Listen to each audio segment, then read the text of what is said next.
આવી નહીં.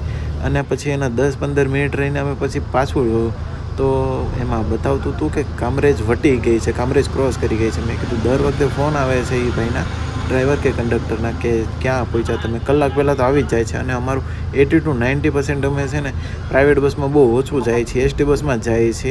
એટલે અમને એમ કે આ વખતે ફોન કેમ ન આવ્યો, અમે એમ વાત કરતા હતા. પછી ત્યાં ઓફિસમાં જઈને ચેક કરાવતો અને ગાડી એક્સપ્રેસ વે ઉપર લીધી હતી, એટલે ઠેઠ 3 વાગ્યા પછી હોટલે હોલ્ડ આવ્યો હતો. આમ જો આ અમારી બસ છે અહીંયા, અને આ ચાલુ બસમાંથી આ જો આ મેમો પડી ગયો ને, મેમો લેવા આવ્યા હતા. બસ જોવો સૌરાષ્ટ્રમાં એન્ટ્રી થઈ ગઈ છે. અને આ છે આપણી યાર કાકા, બહુ મજા આવી હો કાકા યાર. કાકા બસનું નામ શું છે આપણે? રામ ટ્રાવેલર્સ. બહુ મોજીલા છે, તમે આવો તો મજા કરાવશે તમને.